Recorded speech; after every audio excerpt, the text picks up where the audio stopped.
Podemos caracterizar las sociedades humanas de muchas formas, fijándonos en cómo se gobiernan, en el tipo de orden económico, en el sector productivo más característico, en su cultura, en el tipo de estado de bienestar.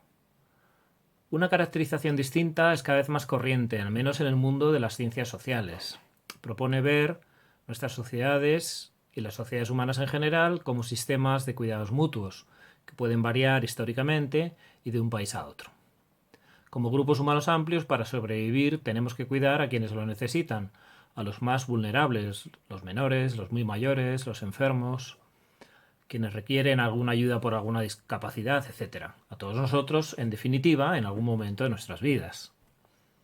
Quienes comparten este enfoque intentan hacer visibles trabajos que no siempre se destacan en la discusión pública, ni mucho menos se recogen en las cuentas del Producto Interior Bruto, por ejemplo. Los cuidados en el seno de las familias, tradicionalmente protagonizados por las mujeres. Una parte de esos autores, más bien autoras, ha insistido en que la lógica de sus cuidados no se reduce con facilidad a la de los trabajos de fuera del hogar. Tienen un componente de emociones, de empatía, de preocupación, de interés intrínseco en quien recibe los cuidados que no es fácil de reproducir en ausencia de cercanía personal entre el cuidador y el receptor de los cuidados. Otros, claro, creen que sí puede observarse, al menos en parte, ese componente en el trabajo de cuidados no familiar. Normalmente, el cuidado al que se refiere ese enfoque se entiende en un sentido amplio.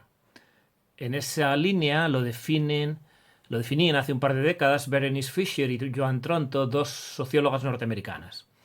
En el nivel más general, sugerimos que el cuidado puede entenderse como una actividad de la especie que incluye todo lo que hacemos para mantener, prolongar y reparar nuestro mundo, de tal modo que podamos vivir en él lo mejor posible. Este mundo incluye nuestros cuerpos, nuestras individualidades y nuestro entorno. Si aceptamos una definición así, es obvio que los cuidados no se limitan solo a la crianza de los hijos, la atención a los enfermos, la compañía a la gente mayor, las ayudas a la gente con discapacidad, el consejo a los amigos, las ayudas mutuas entre los vecinos o, no en último lugar, los cuidados mutuos en las parejas. Incluyen también, muy en primer lugar, cuestiones muy básicas ligadas a la supervivencia y al mantenimiento de unos determinados niveles de vida, de bienestar material, que no suele ser solo material. Es decir, necesitamos producir y distribuir un conjunto amplio de bienes y de servicios de los que se recogen en el PIB, precisamente. En estos tiempos de pandemia, los cuidados más directos son más acuciantes y más obvios. El cuidado a los enfermos en particular, y no en vano reconocemos el trabajo de quienes lo procuran, los miembros del personal sanitario. Pero también saltan a la vista cuidados mutuos antes menos evidentes, tales como las conductas orientadas a no contagiar a los demás con el nuevo coronavirus, en particular a quienes más sufren por ello, los mayores. Ello nos recuerda que cuidar siempre implica, como mínimo, procurar no dañar a los demás. En este caso, cuidar no supone una relación directa, basada en el cariño, en la empatía cercana, en la consanguinidad, en la compasión por el débil o el vulnerable que está delante de nosotros.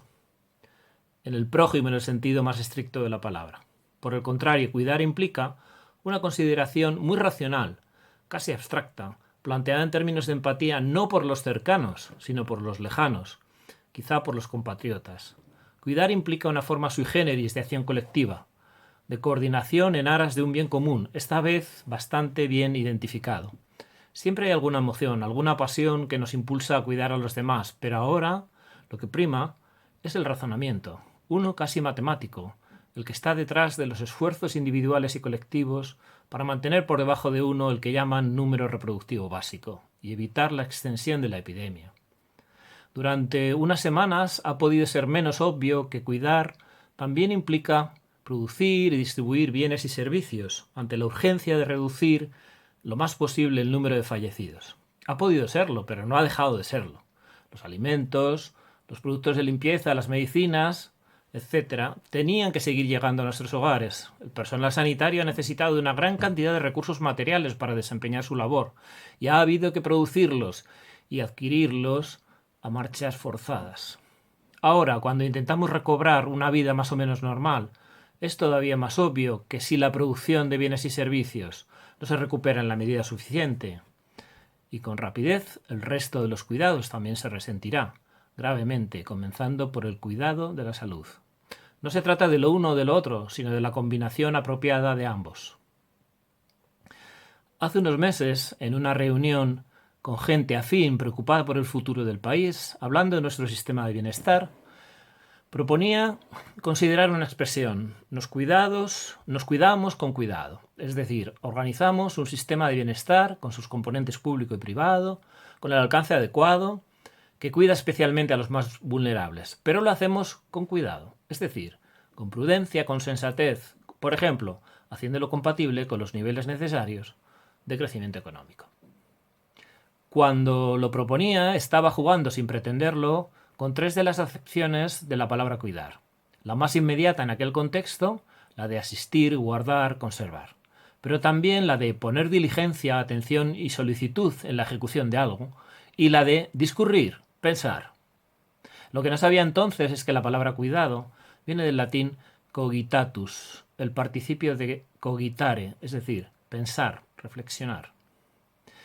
Es lo que nos queda por delante en esta crisis sanitaria, que ya es una gravísima crisis económica. Seguir participando en ese sistema amplio de cuidados, con los sentimientos apropiados, todos y cada uno, comenzando por los gobernantes y acabando por el último adolescente que no sufre la enfermedad, pero también con las dosis de reflexión y conocimiento adecuadas. No estoy seguro de que hasta ahora hayan abundado esa reflexión y ese conocimiento, pero desde luego no tenemos más remedio que hacer acopio de ellos en las próximas semanas.